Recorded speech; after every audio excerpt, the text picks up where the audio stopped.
Well, good morning, everyone, and welcome to our webinar, Employee Training, The Future is Here Now. The Quad Cities Chamber strives to be your one-stop business resource to assist during the coronavirus pandemic, connecting you to reliable and accurate information.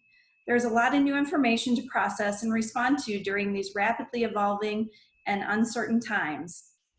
We are committed to bringing you the latest information as quickly as possible.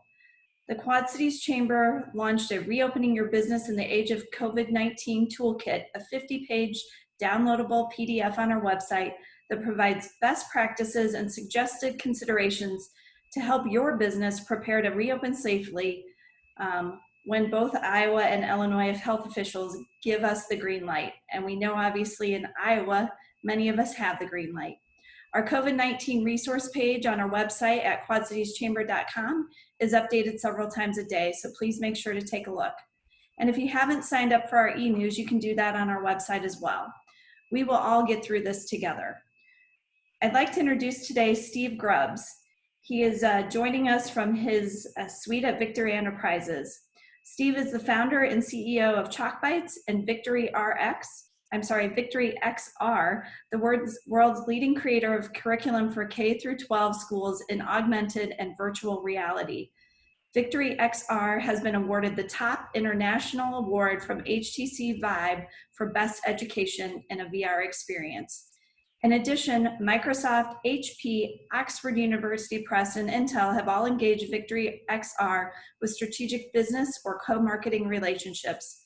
A graduate of the University of Iowa in business and law, Steve has been a serial entrepreneur working in the fields of consulting, e-commerce, and technology. We would like to thank Steve for presenting today. We will take a few questions from participants if time allows. You can enter those into the Q&A box at the bottom of your screen. And this webinar will be recorded and posted on the Chamber's website later today.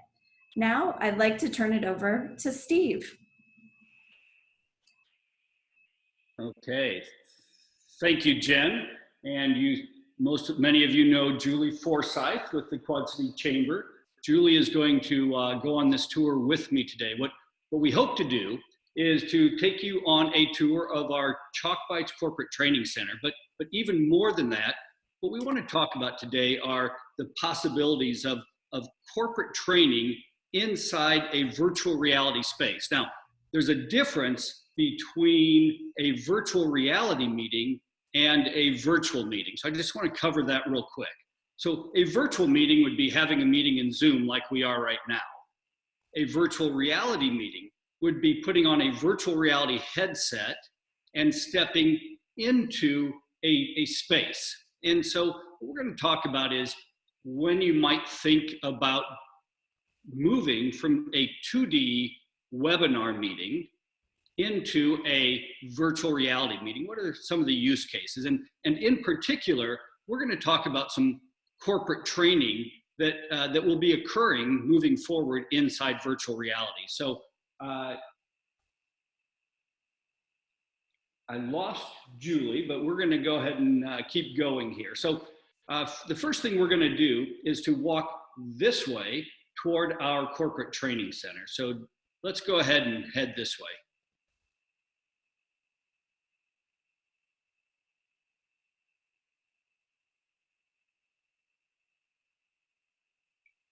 So, as you can see, what we've created here is a sample office. And in this sample office, this is where we can do HR training. So if you think about it, HR training is very important. Julie, come on over here. I've missed you. So in HR training, if you think about it, so we all have these challenges. You know, sometimes our HR people are good at hiring, firing, perhaps, come on over here, Julie, good to see you back. So sometimes people are good at these things and sometimes they're not. What we can now do in virtual reality is create scenario training. So for example, let's say that you have an HR trainer. They would role play a person that might be interviewing for a job, sitting in this chair, or they might be a person that you have to fire. Let's say that you have a 62-year-old that you're going to let go. That's a challenge. You have to decide, should you do it? Why are you doing it? And if you decide to pull that trigger, you got to make sure you do it right, or you open yourself up to a lot of problems. And so these are things that in scenario training, you can actually do this sort of thing in the real world. Now, you could certainly do this in the virtual world. You could certainly do this in the real world as well, right? And a lot of this type of training goes on. But frequently, an employee might have to travel to Chicago. They might have to travel to some other location. What would happen now in this sort of training is that they would put on a virtual reality headset, and from potentially their home or potentially their office, suddenly they can be in this scenario training. And so that's the type of thing that can be done. So Julie, let's head this way and take a look at a bit of a problem in the next workplace.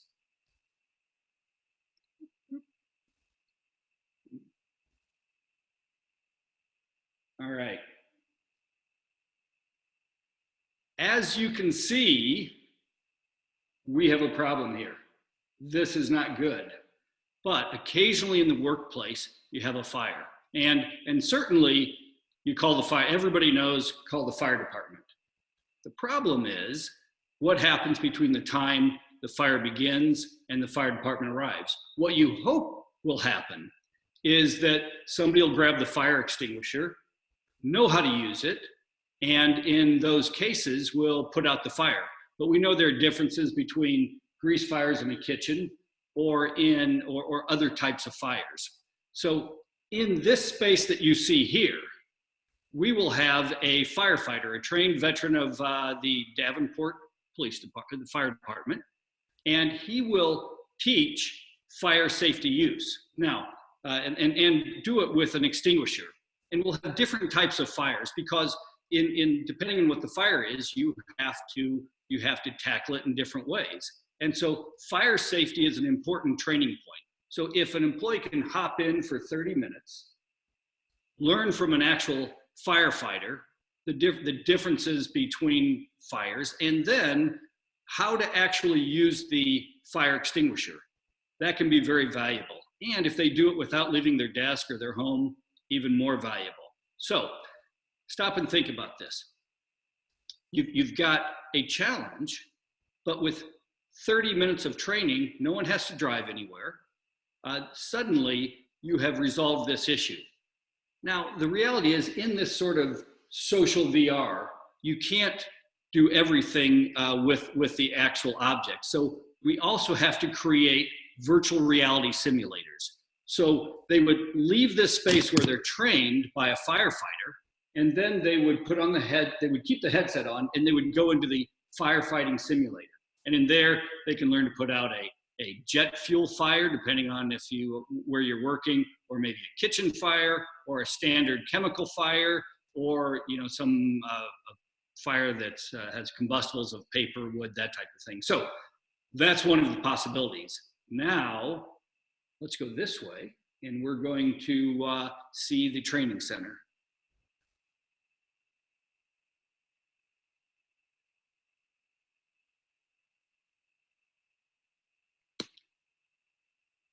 Come on up here, Julie. So this is a place that's like an auditorium, right? As you can see, we've got lots of chairs. Plenty of people can join in this space, and they can sit in these chairs. So, for example, if I come over here, I can actually sit in this chair. And you can fill the room with people sitting in the chairs.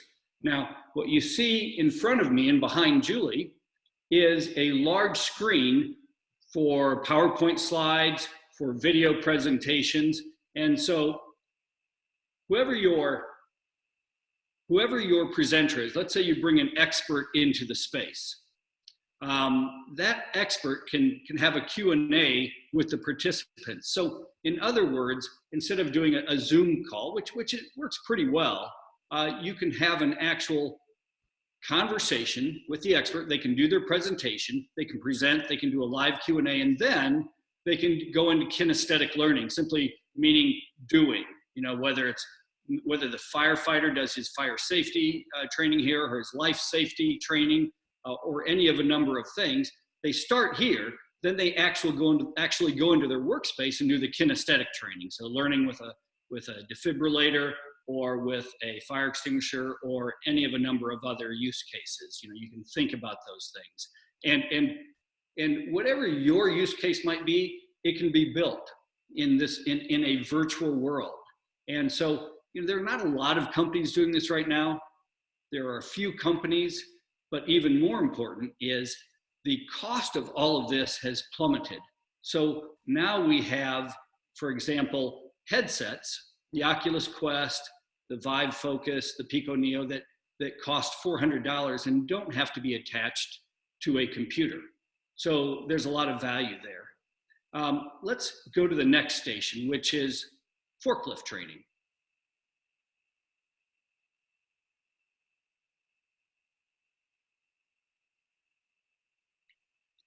So you may know that there are 100,000 forklift accidents in the United States every year.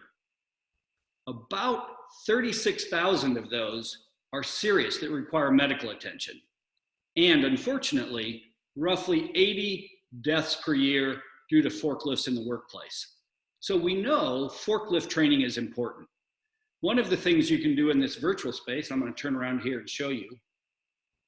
So you have these great lessons. And so if you click on lift, you may or may not be able to see this in here. You might be able to see it, but you can click here and learn.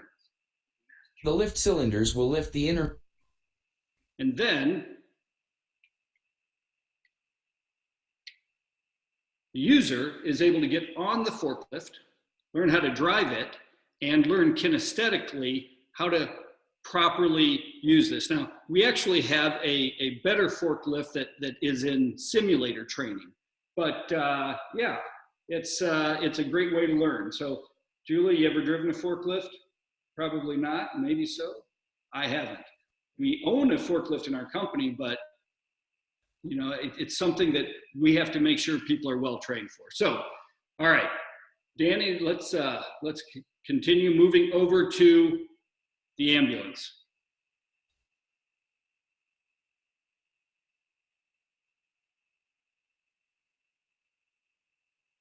Okay.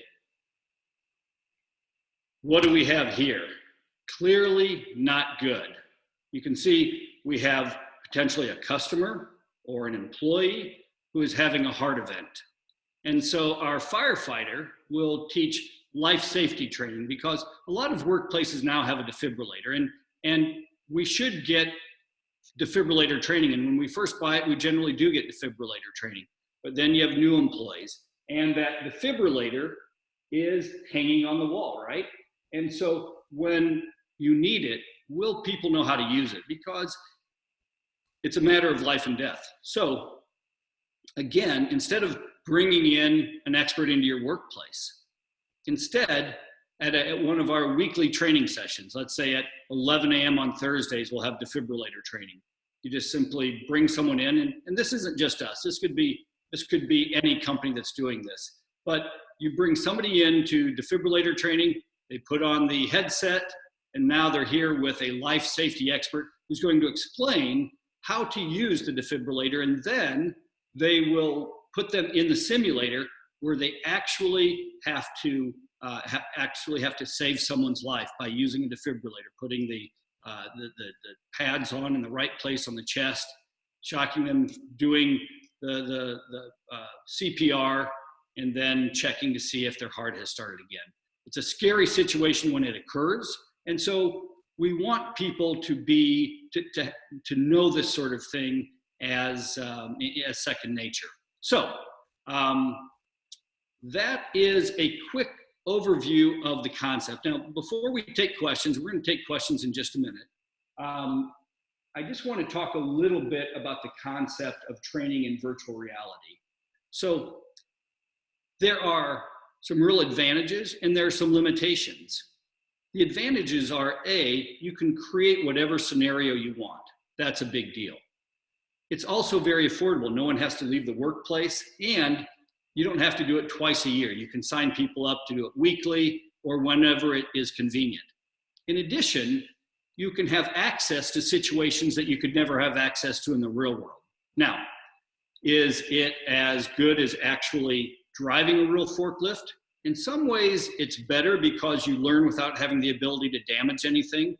But at the end of the day, with a forklift, you're going to get 70% there on a simulator. For example, just like the United States Air Force does with jets when they have new pilots. But at the end of the day, you got to get in that jet and fly it. And so you're going to finish some of this training in the real world, but much of it can be done in a virtual world. And with the haptics that are, right now I'm holding controllers. You may not be able to see them, but these controllers have haptics. And in these haptics, you get feedback. And so when you're bringing someone back to life or when you're driving a forklift, the haptics tell you what kind of force you're feeling that you would feel in the real world. It's not perfect, but it's pretty good. So with that, I am going to open it up to questions. And Jen or Marcy, if you have questions, we would be happy to answer them. You bet.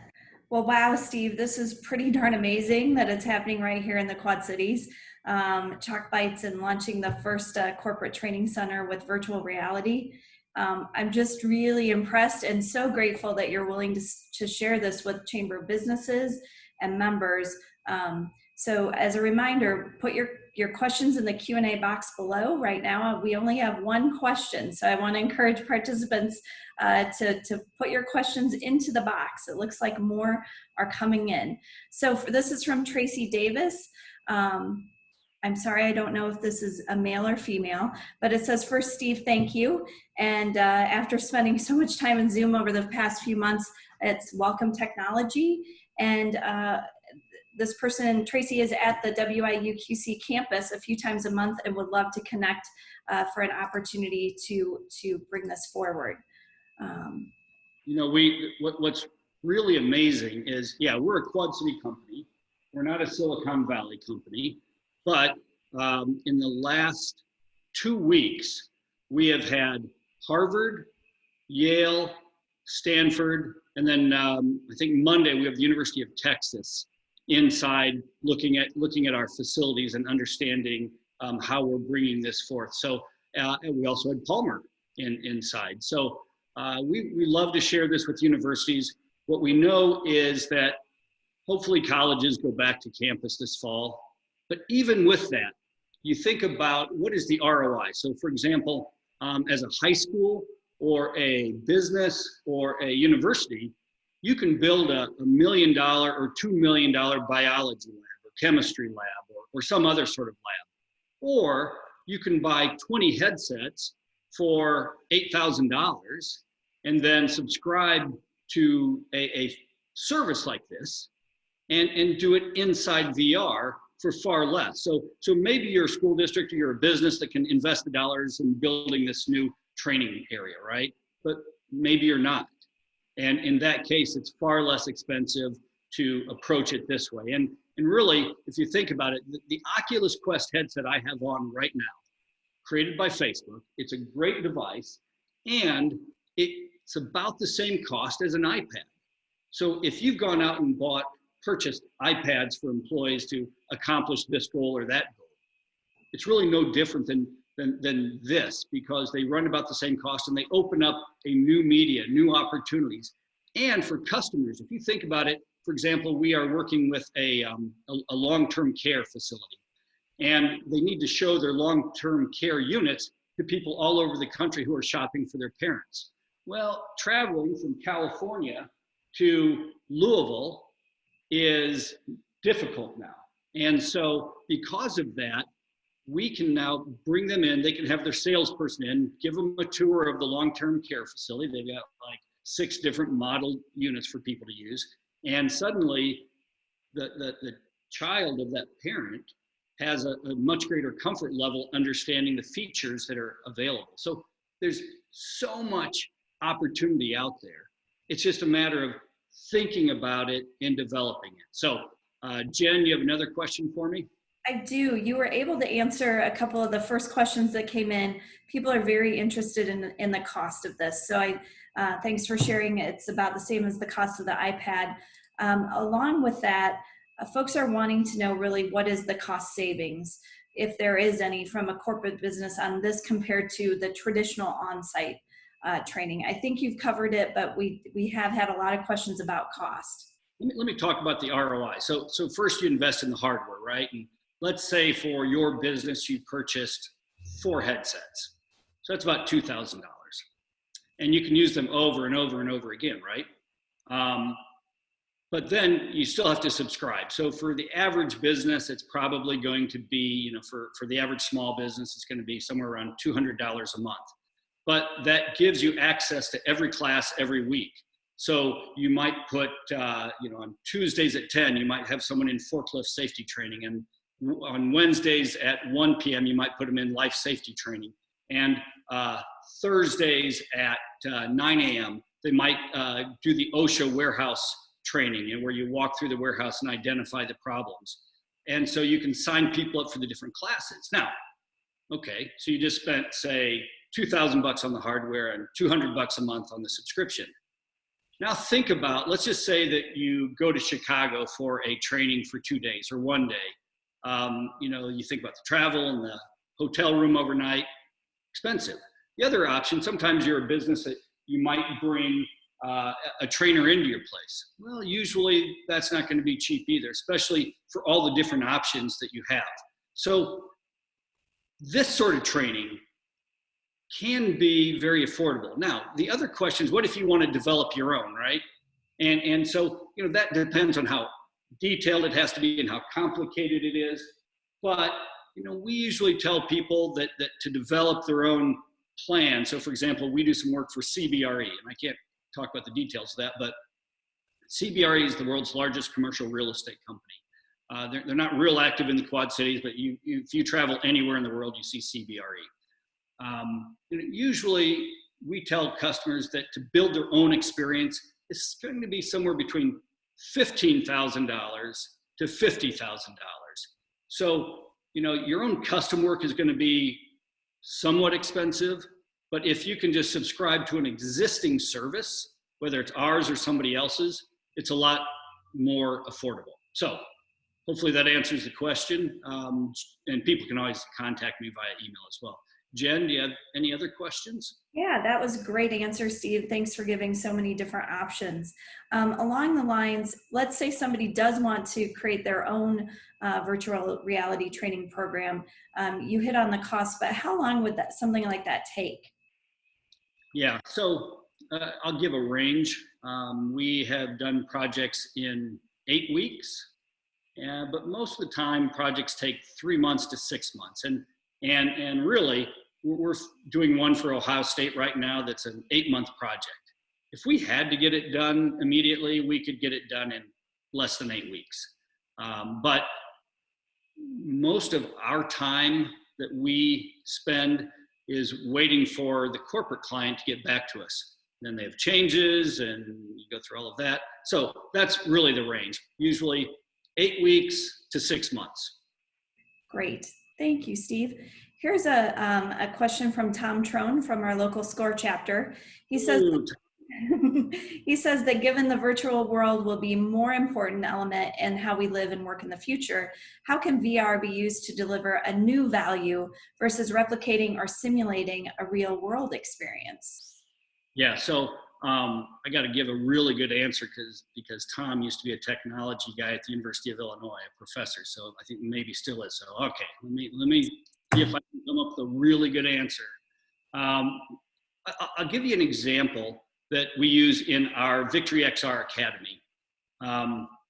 In that instance, we have built a campus, and this is what a lot of universities are interested in. So we're teaching anatomy, and Wendy Martin, national finalist for Teacher of the Year, Davenport Assumption.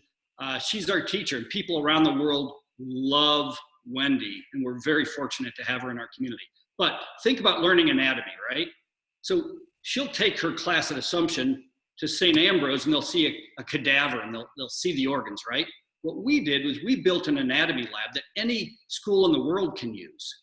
And so she'll be teaching anatomy, she'll stick her hand inside the human body, she'll pull out the heart, and then she'll hand it to a student. And this class we're running, we have a student from Denver in there, one from North Carolina, they're from all over.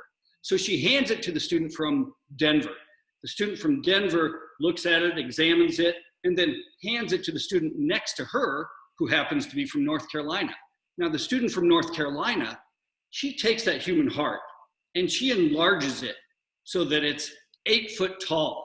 And then she steps inside it and she looks around and she gets to understand how the ventricles work and all that blood flowing stuff, right? You can't do that in the real world. So there's a lot of things. And in our space center, we're creating an astronomy center. We'll have a planetarium where you can look up at the stars. And then we're building you should like this, Tom. We're building a Star Trek type transporter. And so you step into the transporter room and then you beam up to a starship where now you're next to a nebula or a black hole. And then you can beam to planet Mars and stand on the surface and look at the Mars rover that's there. You know, these are things that are not possible in the real world, but in this world that we are building, you know, it's your imagination is the limit. Tom, I hope that's a good answer for you. Tom says, awesome. Thanks, Steve. Steve, I think this is probably our final question. So have you used this technology for professional associations holding their annual conferences? It seems that the cost of professional development would decline quite a bit, allowing lower hotel and travel costs. So are you doing it for, I know a lot of annual conferences are rethinking what they're doing. What do you suggest? Yeah, we've had some conversations with organizations about that sort of thing, right? And it's not going to be comfortable for people to be in a virtual reality headset for 8 hours. It's not something that you would want. But what is more likely to be the case is that you would do a portion of it in a Zoom webinar, which is comfortable but not all that engaging. And so then you would have different portions that are kinesthetic, so where you're doing things. At those portions, then you would say, okay, we're going to put on a VR headset for 30 to 45 minutes. And we're going to all come together in this group activity. Or let's say, for example, you hired a speaker. Let's say you hired an astronaut, an actual astronaut who's been up in the space shuttle or maybe even walked on the moon. So then you can have that astronaut beam up to the moon with your guests at your conference and actually walk around and explain what he saw or what she saw in the space shuttle. Or imagine hiring a baseball player, maybe one of the Cubs, right? And they're going to give a motivational talk. Why not put on the headset and go to Wrigley Field and have them give their talk in Wrigley Field, telling stories and motivational whatever. So there's got to be a balance between the virtual meeting part and the virtual reality meeting part. But meeting planners will start thinking about these things and putting these together. It'll save a ton of money. The only challenge is people will have to have a headset. And so there will be companies like ours and others that will rent the headset to attendees, but that will be a cost. So I hope all of this is helpful. Julie, I know that because of technology, you and I aren't able to communicate too much, but I appreciate everybody listening today. As you can tell, we're very excited about the possibilities and what's happening. And we just appreciate the Chamber giving us a chance to talk about it. Well, excellent. Thank you so much, Steve. We are coming to the end of our time together today. Again, this webinar has been recorded. so that you can download it from the Chamber's website, quadcitieschamber.com. I know that Steve and his team are available if you have additional questions afterwards, want to talk through or engage them in any way. And Steve, we're just grateful to you and your team for supporting Quad Cities businesses. And with that, I hope you all have a great Friday and a wonderful weekend. Take care. Thanks, Jen.